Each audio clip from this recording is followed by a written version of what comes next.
Thank you for having me in this series. It's delight to be here, and I'm really happy that I'm able to share my work with the audience, which is not restricted to academia, because this is something which is not just related to various academic issues and concerns, but it touches our lives.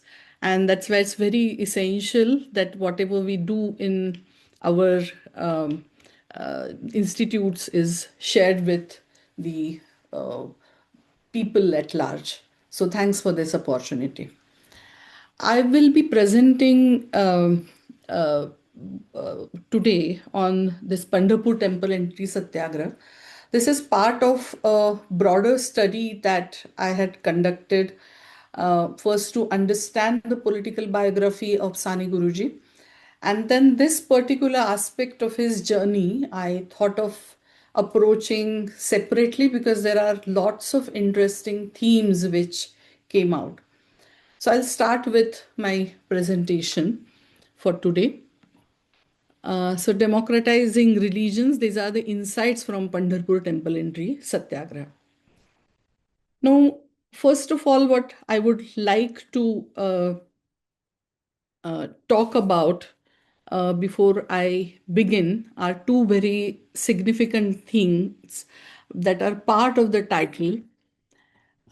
First, of course, is who was Sane Guruji, and secondly, about the Pandharpur temple itself. Now, Sane Guruji is familiar to Marathi speaking audience.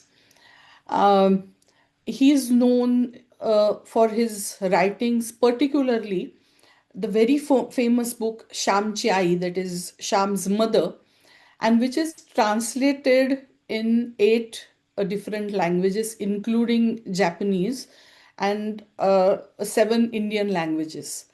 The book is sold in at least 100 editions.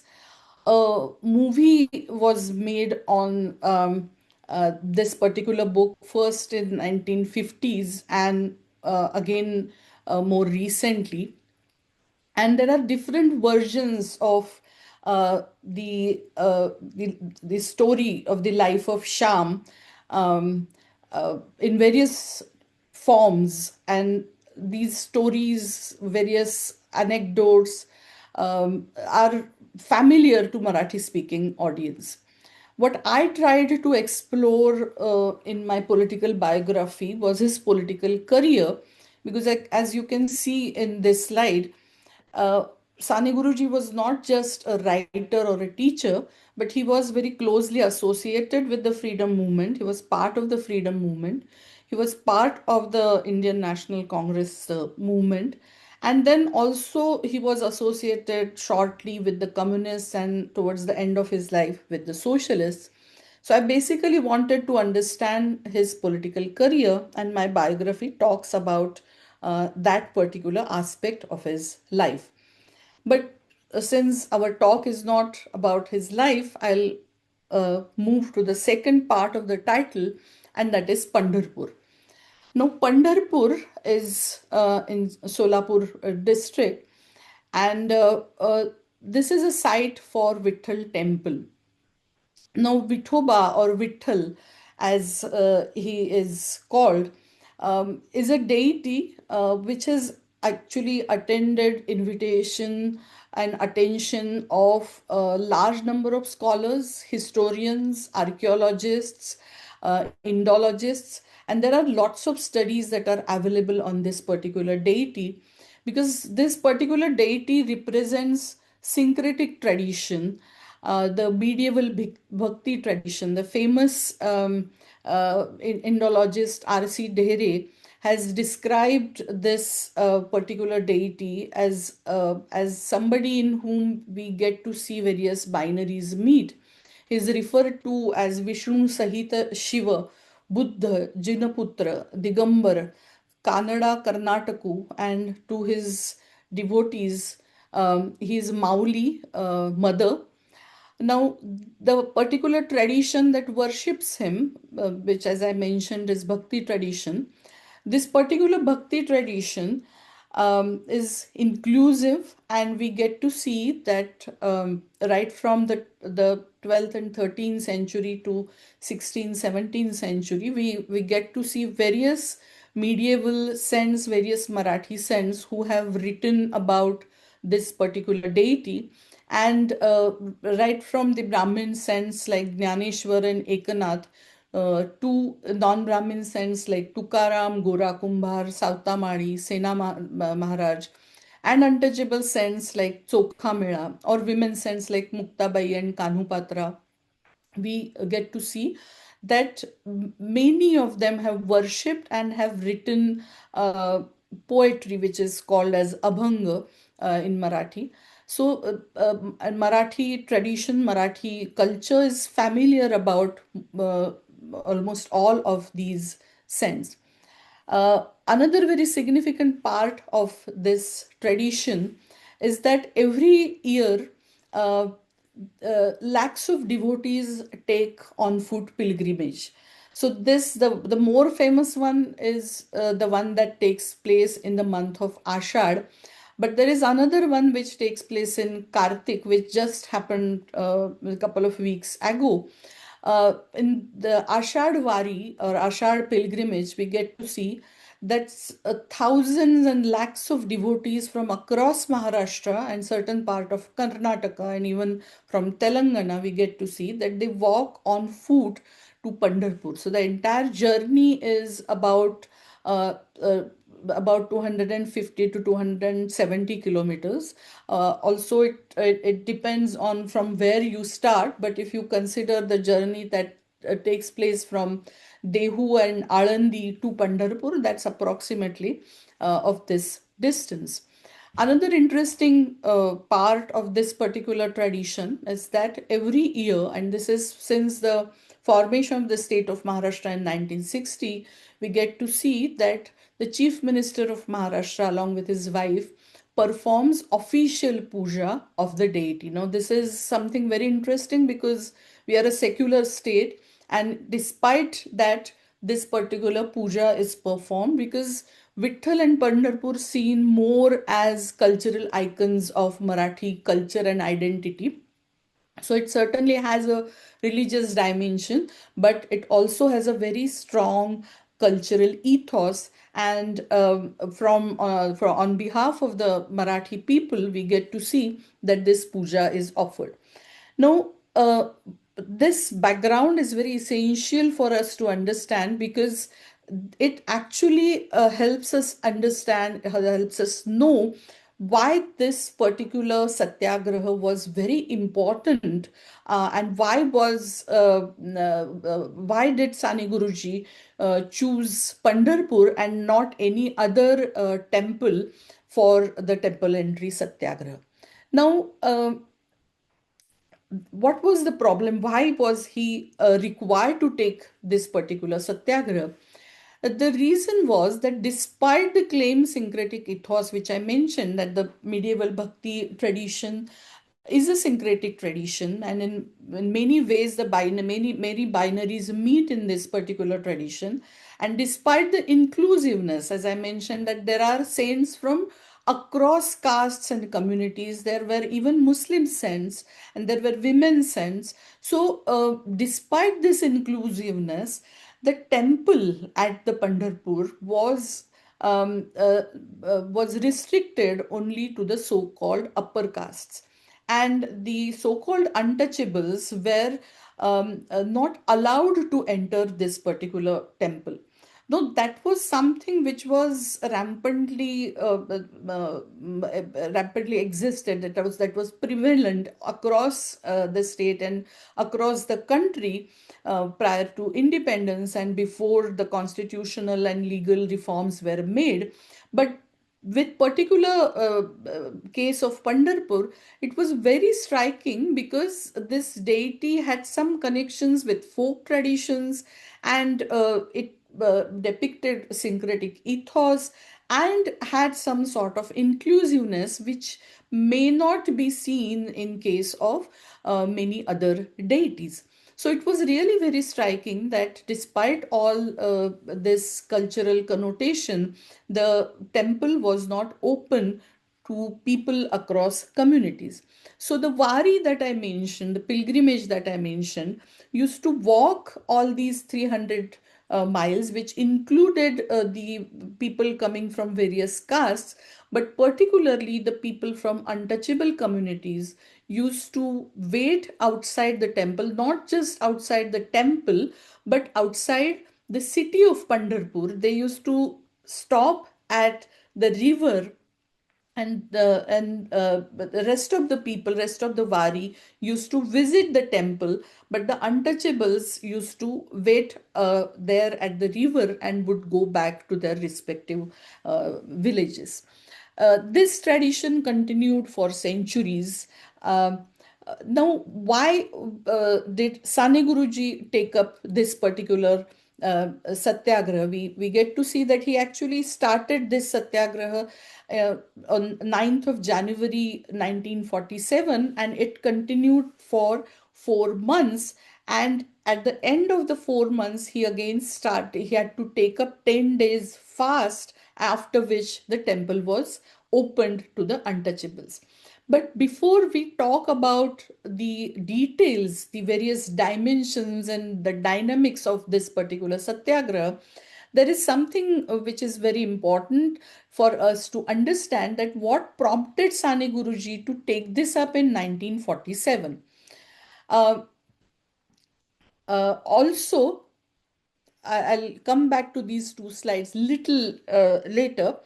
But the context in which Sane Guruji actually took up this satyagraha was the speech which Vinoba Bhave gave in 1946, where he asked a question to the Gandhians and the people from the freedom movement, particularly who were with the Congress, that in 1932, when the Pune Pact was signed between Gandhi and Ambedkar, Gandhi had promised to Dr. Ambedkar that rest of his life he will devote to the eradication of untouchability. So, after almost 15 years of the pact, when we are now about to be independent nation, if Dr. Ambedkar asks Gandhi that what has happened in past 15 years, how many temples were opened, how many wells were opened, how many public places were opened for the untouchables, and what have you done for the eradication and annihilation of untouchability? Um, so, what answer Gandhi should give? Because if Gandhi has to give that answer, then all the Gandhians and who believe in him and who support the Congress movement will have to furnish some data to Gandhi about the work that they did for the eradication of untouchability. So, in the light of this, Sani Guruji felt that it is necessary to generate awareness about the issue of caste. People may or may not have done anything in past 15 years, but when we are becoming independent, we should not enter in that new India with the old mindset. Uh, we should not continue practicing the caste based discrimination and untouchability. And to emphasize this particular idea, it is necessary that people should be made aware that this is the issue which should get the first priority in independent India. Because prior to this, achieving freedom was our goal. Now, establishing equality should be our aim, and all our resources, all our energy should be now focused on achieving this particular goal. And that is the reason he decided to take up this particular cause. Now, this is particularly the issue. This is particularly the case of Pandharpur Temple Entry Satyagraha, that in the background of Pune Pact, a Gandhian who was also associated with the socialists and for some time with the communists, takes up this particular Satyagraha. And within his journey, within this entire process of 4 months and couple of days, he opens up the temple for everybody. But is the story only restricted to this? Because had it been just this story, then even in how many, I think just 10 minutes, I have been able to tell you the story. So, why is it the case that we are required to discuss this at length? And why is it that this particular case becomes really very relevant even today? And in this context, I would like to show you this slide, that though whatever happened in 1947 is part of history, it's not entirely part of what has past already, because in from this slide you will see that even today in various different contexts the issue of temple rentry keeps appearing in our social and public life, and the way this particular issue gets discussed today actually resonates and in certain cases replicates the kind of debate that happened in 1947.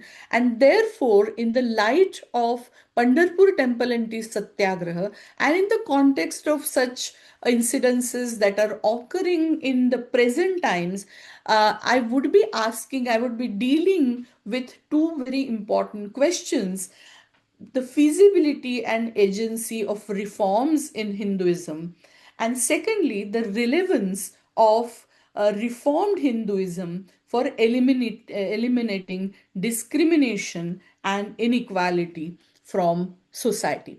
So let's now start with discussing this particular case of temple entry satyagraha, and why I am saying that this is actually a very important case. Uh, Now, as a background, there are a couple of things that we need to also keep in mind in addition to the one context that I explained. Now, what we get to see is at this particular juncture, in 1947, uh, we see that provincial governments uh, were functional. The first provincial governments came in 1936, but in the wake of the Second World War, they had resigned. And then it was again, the power was completely in the hands of the colonial powers. But when the freedom was approaching, the interim government was formed in 1946. And similarly, at provincial level, we get to see that the governments were formed. Interestingly, the Bombay government was actually planning to come up with a legislation to open the temples for all the castes and communities. And this legislation was in the pipeline. So that actually raised some kind of a question at this particular point of time, that if the law is being enacted, then what is the purpose of having such kind of a movement? Here we get to see that Sane Guruji believed that the change may not occur just by legal interventions, just by legislative interventions.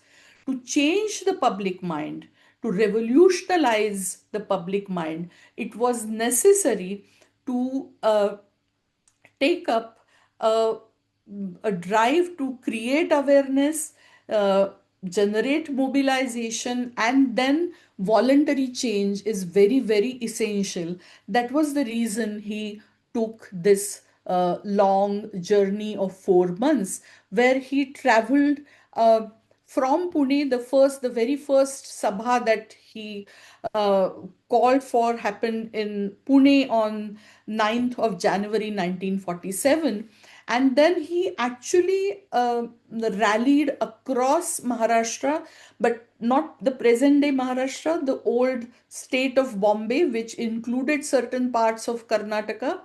So he rallied across this particular region, and thousands of sabhas he called, and then he reached Pandharpur at the end of April, that is around 30th April, 1st of May, he was in Pandharpur.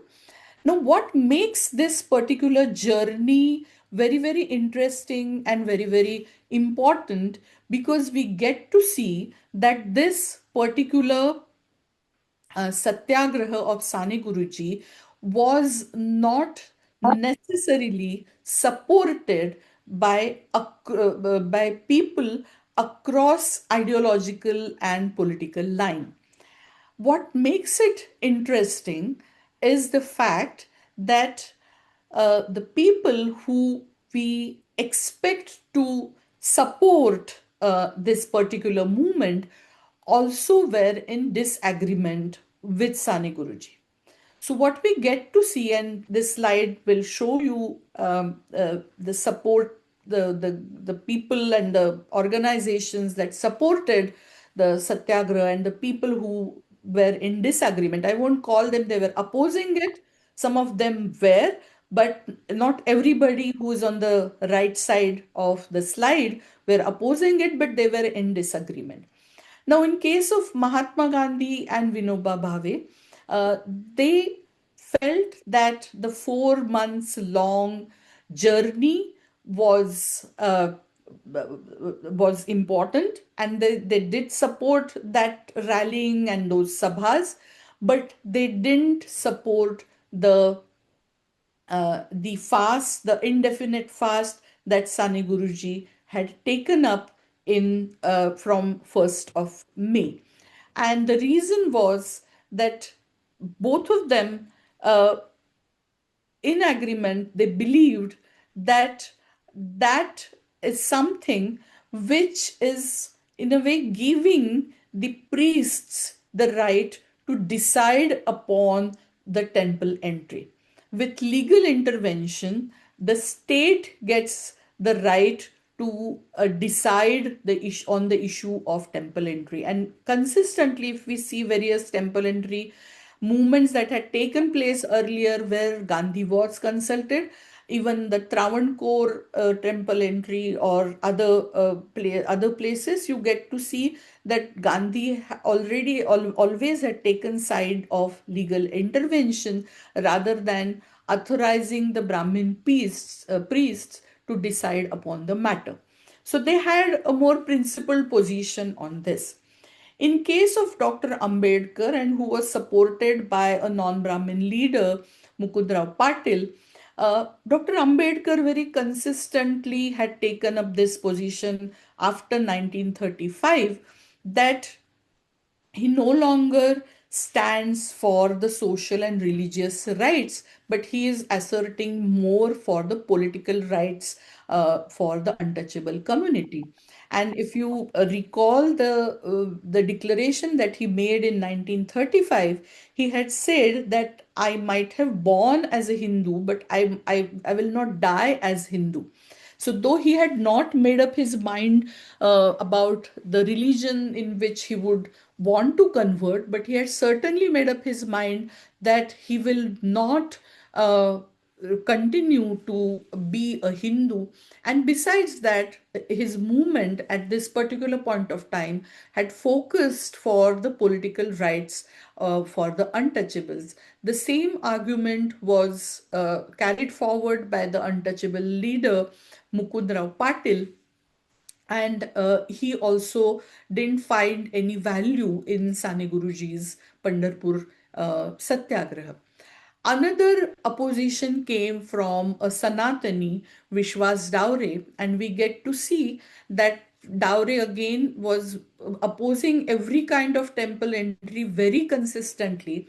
Even in 30s, I came across certain news items in various papers, including Kesari, where I found that any kind of issue related to the religious rights of the so-called untouchables or the so-called lower caste was vehemently opposed by Daure. And even in this case, he opposed it.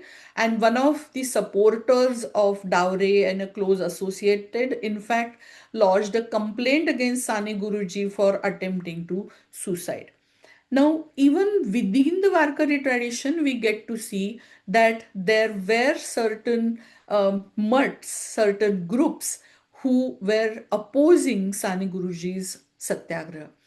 As against this, we get to see that there were people, and interestingly, again, you will see from the same political or ideological segment, certain section was supporting it. Now, Harijan Seva Sangh was actually a Gandhian organization. It was set up by Gandhi.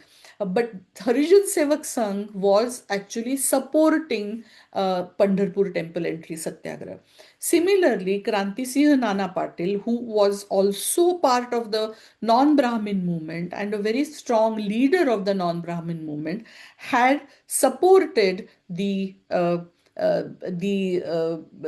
Pandharpur movement.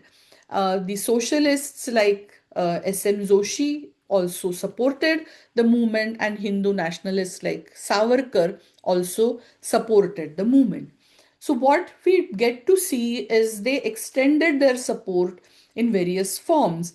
Harijan Sevak Sangh, for instance, started a signature campaign in support of the Satyagraha, and they also joined the march that Sane Guruji had started. In case of Nana Patil, we get to see that he was ready at Pandharpur with his army to protect Sane Guruji from the Sanatani violence. The socialists provided the logistical support in the movement, and the people who were part of the Varkari tradition and who were not part of the Varkari tradition, but who were religious people or who were part of the religious fold, they supported the movement, and it included Gadge Maharaj, Tanpure Maharaj, Manmadkar Maharaj, Vanzari Maharaj, Kaikadi Maharaj. They extended support. Tanpure Maharaj's mutt in Pandharpur was the site where uh, Sane Guruji went on this particular fast. Then the Hindu Mahasabha had extended support, but Sane Guruji declined to take that support, saying that my movement, my campaign is for purifying Hinduism and not for politicizing Hinduism. So he maintained distance from this particular group. Now, the opposition that came from Gandhi, we get to see that very interestingly, Sane Guruji responded to this particular opposition. And he said that though what I would have loved if Gandhi would have extended his support to the movement, uh, my heart, my inner voice, my conscience tells me that with legal reforms, with legal compliance, there can't be change in heart, and therefore I will continue with my fast. And he continued with the fast. A very interesting response that he gave was to Dr. Ambedkar, and that actually explains his position, that why did he find it necessary to take this particular cause, even when Dr. Ambedkar and the non-Brahmin movement and the anti-caste movement was not really supporting this particular movement. He very categorically asked, he was asked this question very categorically, that why, what is his response to Dr. Ambedkar's position? Because even Dr. Ambedkar was interviewed by the same newspaper. So in response, Sane Guruji said that I'm not against the movement of Dr. Ambedkar, which is striving for the political empowerment of Dalit, and my movement is not for the upliftment of the Dalits. My movement is for the upliftment of the caste Hindus. It's not for the upliftment of the untouchables, but it is for the upliftment of the touchables. And in what way it was upliftment of the touchables? He said that it is necessary for the caste Hindus to understand that as long as they continue with exploitation, as long as they continue with discrimination, as long as they continue with untouchability, their moral position is always going to put them in a very low kind of position. They will have to lift themselves up by ending such kind of discrimination and such kind of exploitation, because their moksha, their upliftment lies in the very act of uh, of transcending discriminatory practices, ending discriminatory practices. And to express the true ethos of Hinduism, it is necessary for them to unleash this kind of spirit of Advaita, which is part of the Hindu philosophy. And here he asks the question that how can both the things exist simultaneously in Hinduism? On the one hand, Hinduism believes in the unity of life, unity of charachara, unity of Atma and Paramatman. And on the other hand, we also practice caste, and we also discriminate on the basis of caste. So if we truly believe ourselves to be Hindus, it is necessary for us to practice Advaita in our day to day life. And for that, we need to give up all sorts of discriminatory practices. That is the only thing will uplift us, and that is the reason I'm taking this movement. That's what that was the response. So let Ambedkar continue his efforts. My efforts are in support of Ambedkar, but addition to the efforts that he is making in a different domain. That was his response, and that is the reason he actually continued. As I mentioned, there was opposition to Sane Guruji, which was taking place, and we also need to consider that opposition, and that will actually bring me to the question that I'm raising. We get to see that the Sanatanis were they were pretty well organized, and they were giving such kind of slogans, jao sane bhima par nahi khulega mandir dwar. But what is very important for us to know at this stage is that there were certain pundits, there were certain priests of the deity, and who were led by somebody called Bhagwanta Shastri Dharurkar, who performed a puja of the deity. Um, and what he actually claimed to do is that he chanted some mantras from Agni Purana, whereby he removed the tej from the Vitthal idol. So what he claimed was that whenever we actually bring, for instance, any deity, for instance, when we bring the Ganpati idol during Ganesh festival, there is a puja for prana pratisthapana. So he performed a reverse puja on the deity Vitthal to remove the prana uh, uh, from the idol. When he at the end realized that the untouchables would be allowed entry in the temple.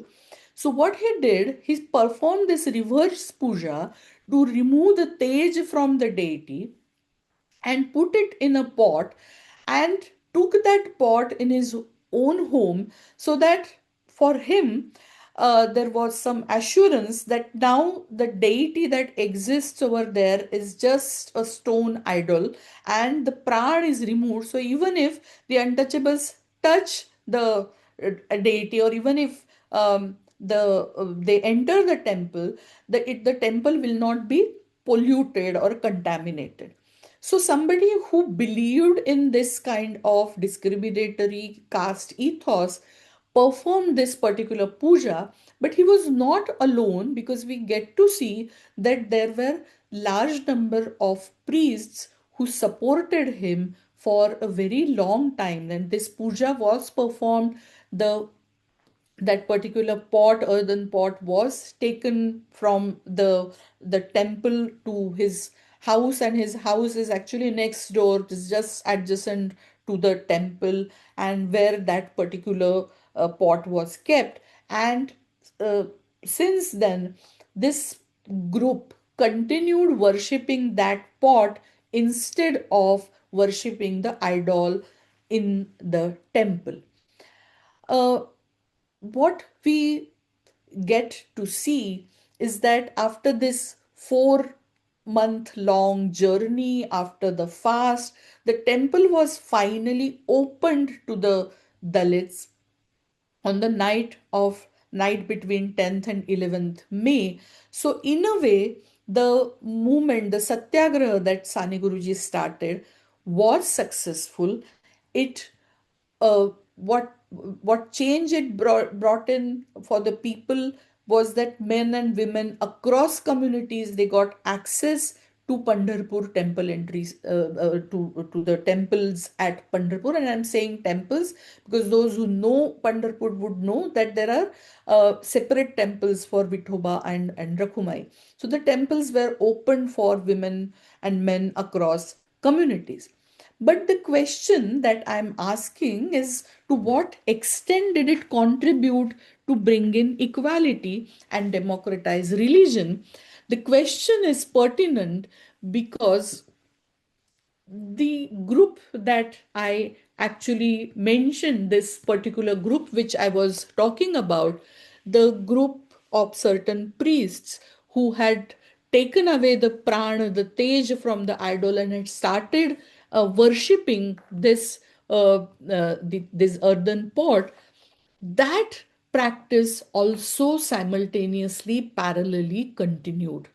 And that is something which very few people know, that there is a small group that even today goes to Pandharpur as part of the Wari, but worships the earthen pot and not the deity in the temple.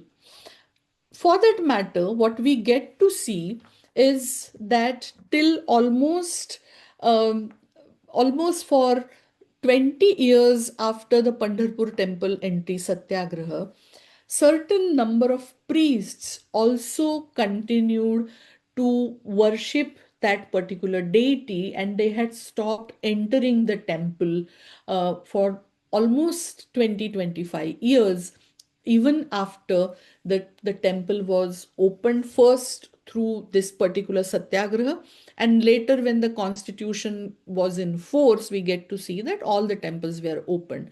But these group of priests, they continued, and the supporters, not just priests but supporters of their ideas, they continued parallelly to worship this particular um, earthen pot, which they believed carries the tej of the deity. And that actually brings us to certain important questions. But before that, there is something also very relevant that we need to consider.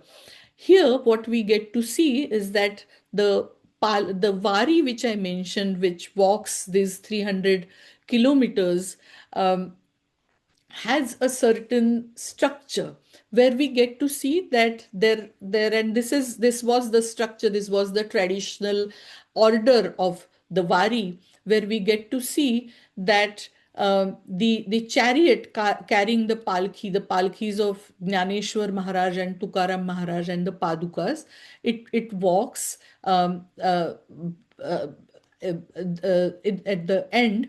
But at the beginning, there used to be Rohidas Dindi and the Chokha Mela Dindi and Ajamela Dindi, which are three untouchable dindis, the dindis of three of untouchable, the so-called untouchable saints. Then it used to get divided by two horses, and then there used to be the Savarna dindis.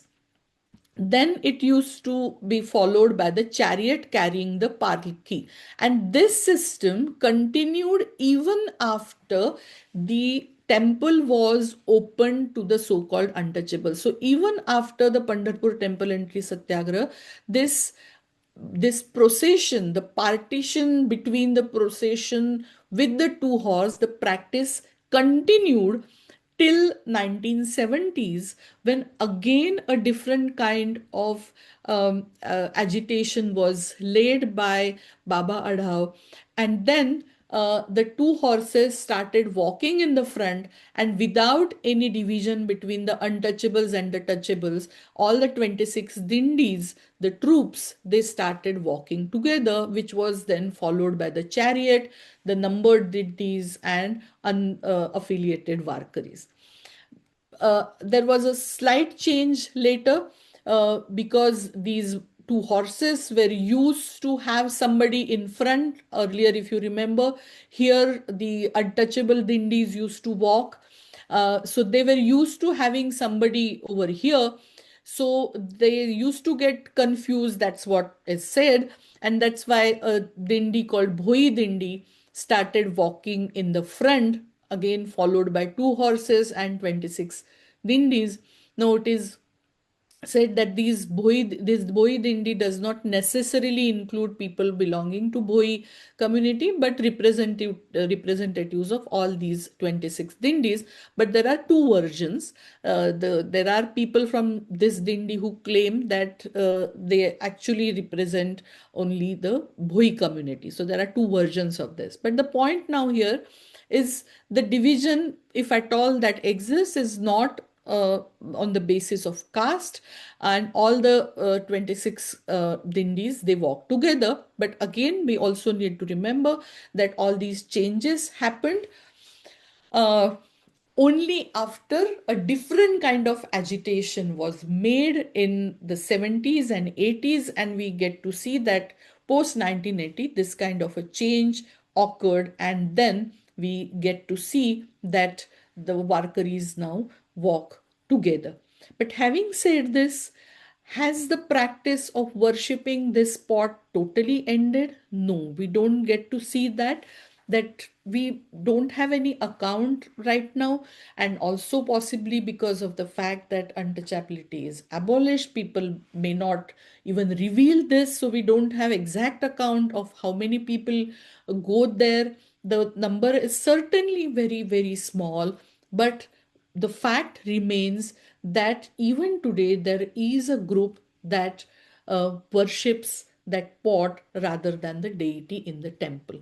And that is the reason this particular question becomes really very important, that when one initiates religious reform, and apparently somebody who is actually apparently that satyagraha is successful, and the pressing issue of untouchability, and the pressing issue of restriction for the so-called untouchables to enter the temple is resolved, whether that kind of religious reform gets extended to the other walks of life, particularly the social walks of life. This is a very, very critical question.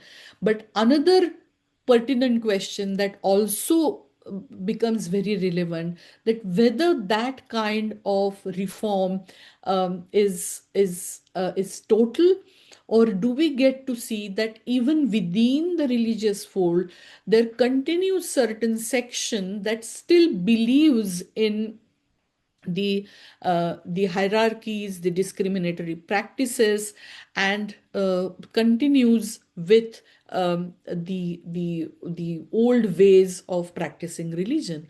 And if you ask this question in the context of the recent examples in the very first 2 3 slides, where I had actually shown you certain newspaper clippings from the recent cases, you will get to see that people who believe in certain practices which could be discriminatory, but they still prefer to continue with those practices despite the issues that are raised, despite the discrimination and injustice that may be part of such practices.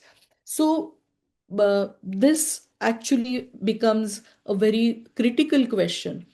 But having said this, there is other side which also is very relevant and which we are required to address, which is rather very important. The question, the issue which Sane Guruji raises is that Sane Guruji himself was not an untouchable. He was a Brahmin. Um, Again, one thing that we need to keep in mind is that he didn't come from privileged sections, a privileged financial background, but certainly from a privileged caste. And he was talking about caste, so he was beneficiary of the caste system, having a privileged position, talking against the caste system. But the question that his presence and his movement actually raises is, what is the role of the privileged class in the reform movement? Is there any role meant for the class of privileged people who actually in the system are seen as oppressors? Those who don't want to continue with the oppressive practices, who realize that oppression is bad, is wrong, is to be done away with. Do they have any role in this particular journey against inequality, the journey and the fight against injustice? And if they have any role, what are the limits and possibilities of their presence in advocating the cause of equality? Secondly, what are the possibilities and limitations of religious reform in advancing social change and social justice? These are very critical questions which I feel this particular case makes us think about, contemplate over, and that possibly is the point where I would like to conclude my talk. This particular photograph, I feel, is very relevant.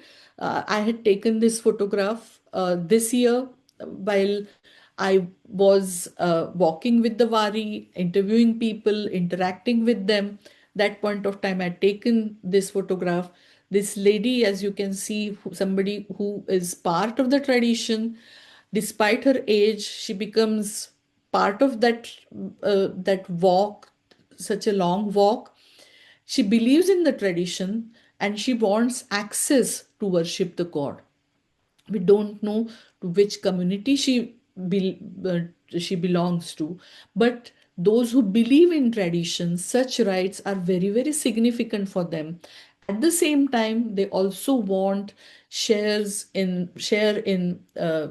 social and economic resources. Both are very significant, and that is the reason the questions that I raised towards the end of my talk become uh, significant for us. Thank you. Thank you so much. I think not just the fact that your topic is really very interesting and the subject matter not very known to many of us, you have put your presentation together in such a cogent, articulate manner. I really loved your presentation, and of course, so did many others. I will pull out some of the questions and comments from the chat. Now, of course, Jyoti says that Shamchi I was supposed to be an autobiography of Sane Guruji. So maybe that is something that you can Yes. confirm. Yes. So actually, Sane Guruji's Shamchi Ai is seen as his autobiography, which is not. And that is actually the starting point of the biography that I wrote. So Sani Guruji had a friend whose name was Ram Joshi, and he was very close friend, very dear friend. So he chose this name Sham. And in the book Shamchi Ai, there are many incidences from Sani Guruji's own life, but we need to remember that that's a creative representation, artistic presentation of Sani Guruji's story. So, all the incidences that happened in his life do not necessarily represent what exactly happened in his life. Uh, Beyond Shamchai, other than Shamchai, we also get to see that he came up with three other volumes, Shamsa Jivan Pravas, and in three different volumes, he actually talks about his journey almost, but till he becomes almost 18 years of age. There are various anecdotes, there are various instances that resonate what happened in his life. But the important part, and actually that made me think about his life, is we get to see the story of whatever possibly was happening in his life in a artistic form. He is almost 20, 21, or 18 to 20 years of age. There was a lot that happened in his life after that. Rather, his entire political journey we get to see after this point, where Shamchi Ai and the three volumes of Sham end. From there, his activism actually starts. So it's not really autobiography, but one can look at it as resonating with his life, or replication, more artistic and creative reflection on his own life. And certainly a slice of life of the times and how things were at the time, not necessarily his own life. I was really gobsmacked by the first slide that you showed on the responses, because you really broke some mental image in my head with that, with by saying that he was supported by people like Veer Savarkar and Gandhiji and Ambedkar were in disagreement. But you went on so wonderfully to explain how not only why they were doing that, and also how he sort of responded to each one of them. And I'm still processing a lot of what you said there, and I think there was a lot that you packed in that. But I would like to understand a little bit more from you about in a way, Ambedkar and he were taking the same destination of equality. But why do you think Ambedkar thought that the political route was better than the social route? If you could say something about that. So if we read Dr. Ambedkar's work Annihilation of Caste, which he writes in 30s, and that was actually a talk that he was supposed to give in at Lahore, but the organizers declined. First they invited, and then they declined to call him. And in that work, in the end, he basically argues about the very feasibility and possibility of reforming Hinduism. Uh, for him, caste-based practices and caste-based discrimination, it's something that is part of the South Asian reality. But what we get to see is that the philosophy of Hinduism um, rationalizes and justifies Varna system and the hierarchy that exists within the Varnas, and thereby the caste system and the Varna system gets some kind of a sanctity. The very idea of karma vipaka, as well as the burden of the previous birth, the very ideas which came from Purusha Sukta. These are the ideas which Ambedkar believed they justify the caste-based discrimination. And the attempts that he made in the beginning at the Kalaram temple for the Kalaram temple entry, uh, till that point, we do see that he had some hopes that people would accept the social rights of the so-called untouchables. But the way the Kalaram temple entry failed, and the way the Sanatanis opposed the temple entry, that made him rethink about the very possibility of not just temple entry but reforming Hinduism. And then his study of the religion and what I just mentioned about Purusha Sukta and such kind of textual justification of caste-based discrimination, it's something which he found can't really be changed. And in this last part of the book, he also argues that there is something called the idea of apad dharma in Hinduism. Apad dharma is, for instance, if I have to fast on, let's say, every Monday, and on one particular day, for some reason, I am not able to fast. So, what will happen? He says that with the idea of apad dharma, there would be some kind of a shuddhi or some kind of a remedy to this, that on Monday, for whatever reason, I didn't fast. So maybe I perform additional puja, or I give donation to the priest, or I do something and then correct whatever I failed to do. So, which he extends further and says that even if you make certain people change their behavior, there is always this possibility that the change in the behavior would be rectified by the tradition, by saying that this is apad dharma, and just for the sake of apad dharma, you changed your behavior. Now you come back to the original practice. So he finds there are limitations to reforming Hinduism, and that is the reason he was in search of a more humane and egalitarian religion, which he believed came in form of Buddhism, and that's why we get to see that later he converts to Buddhism.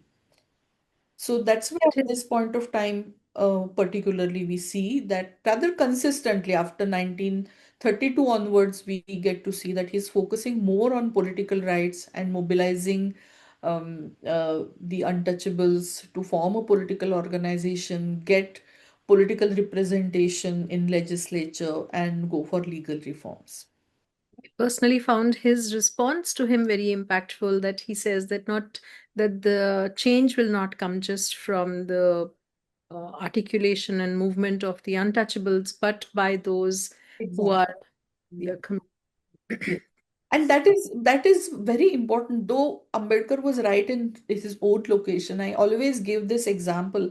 It's just like pull and push, which is written at the door. That if you are part of the caste system, if you are inside the caste system, you can't have the same strategy as those who are outside the caste system. So if I'm inside a room where I have to pull the door, and if somebody is pushing the door, that's because of my location.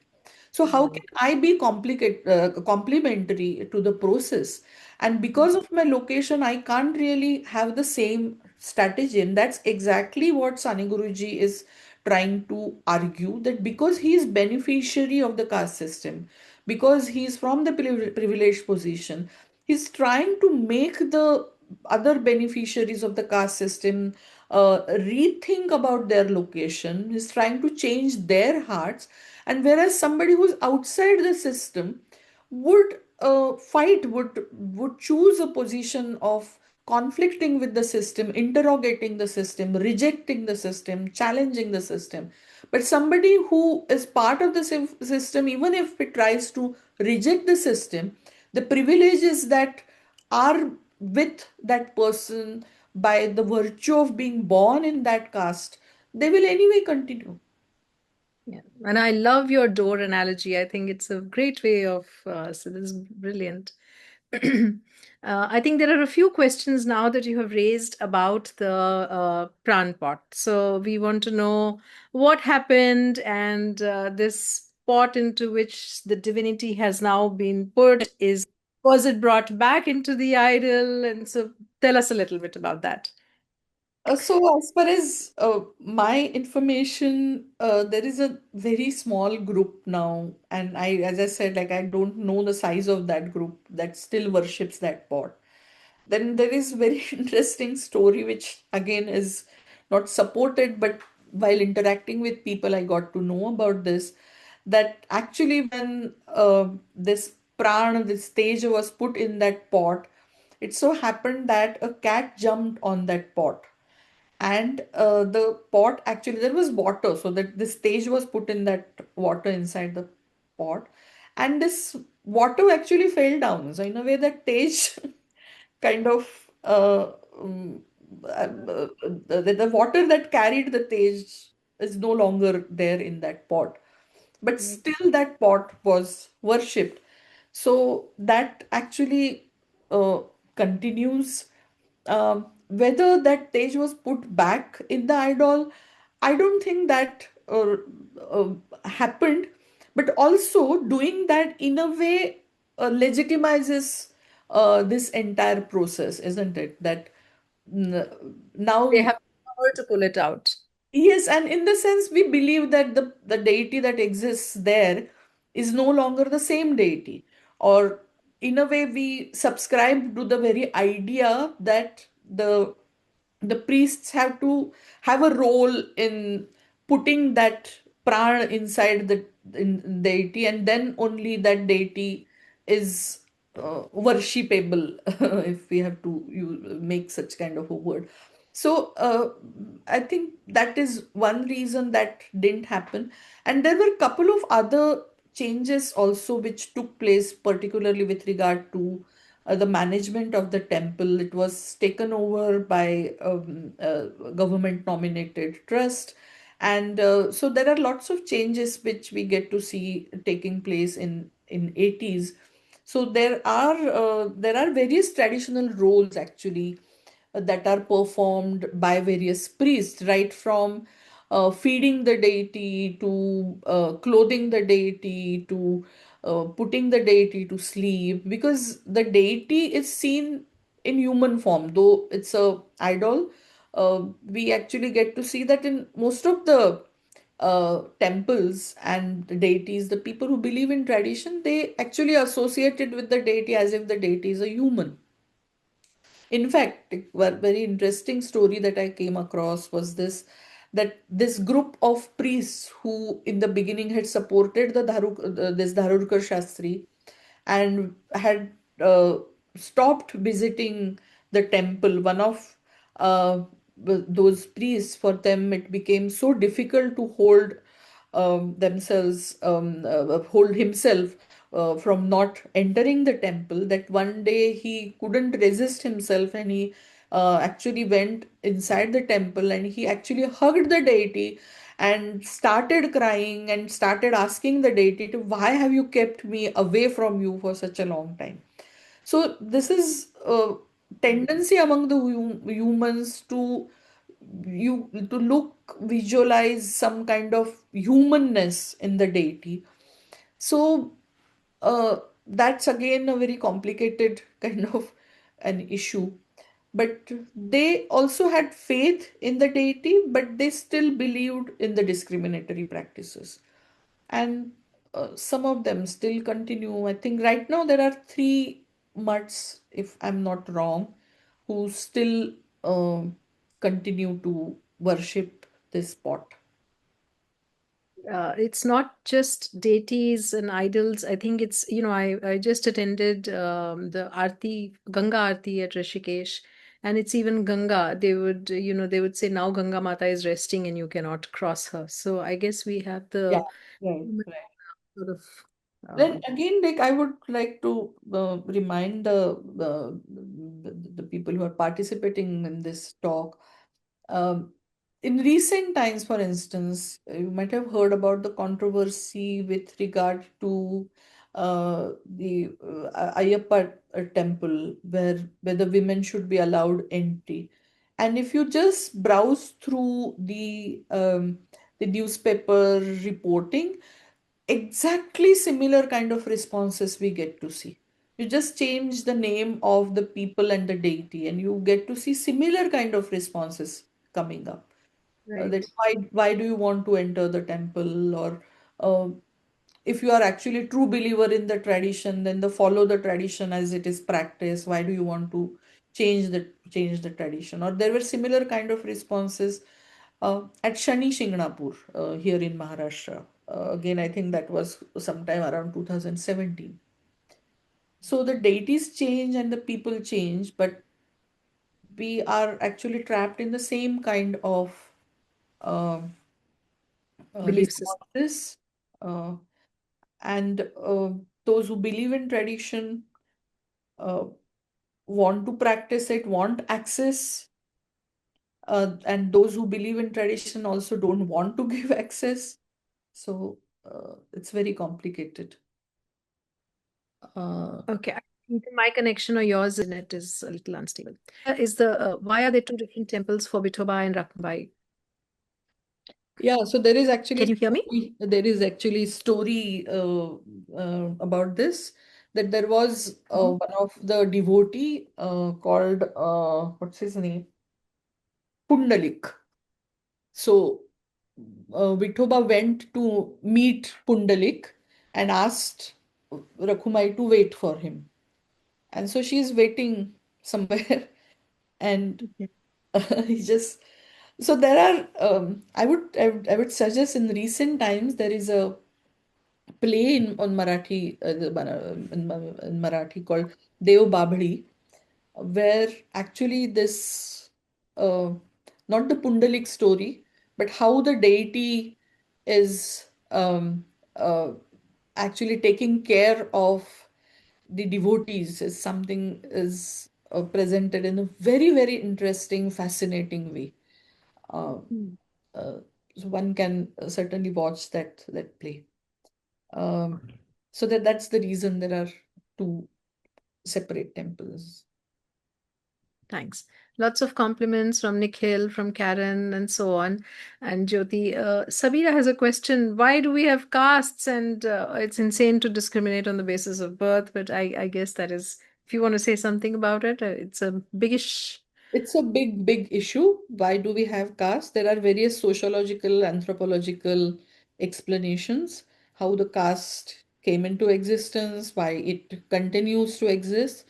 But sociologically, we can see that in various societies, we do have various groupings, somewhere on the basis of, at some places on the basis of color, on some places on the basis of class, in India on the basis of, initially on the basis of occupation, but they got institutionalized and they got attached uh, with birth. So it's not the case that on the basis of your occupation you are ascribed a certain occupational identity, because it's not just occupational identity, but there is hierarchy, there are restrictions on interdining and intermarriage, and the idea of purity and pollution.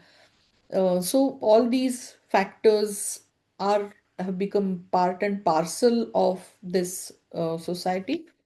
And with the legal reforms and legal initiatives, there have been attempts to reform it, change it, abolish it.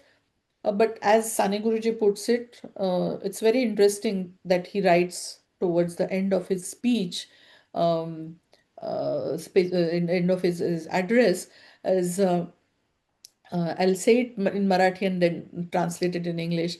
मनातली घाण गेली म्हणजे बाहेरची घाण जाईल. So once you remove the dirt from your mind, the dirt outside could be removed. So legal, social, political measures have been taken, but what lies in our mind is to be the dirt that lies in our mind is to be removed. And when we are talking particularly about democratizing religion, that dirt from the mind. needs to go away. Pratmesh says, thank you for an informative lecture. I visited Pandharpur for the first time with my Varkari friends during Kartiki, a beautiful and divine experience, and I will recommend it to everyone to experience Vari at least once. And Rita mentions, like you said, about the two temples at Balaji and Padmavati are on top and bottom of the hill range. So that is, they're separate too.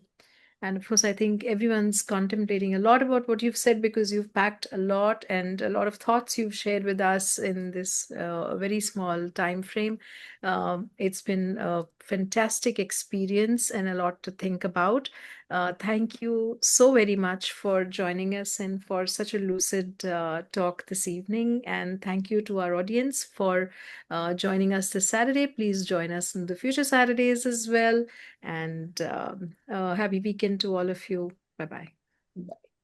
Thank you so much.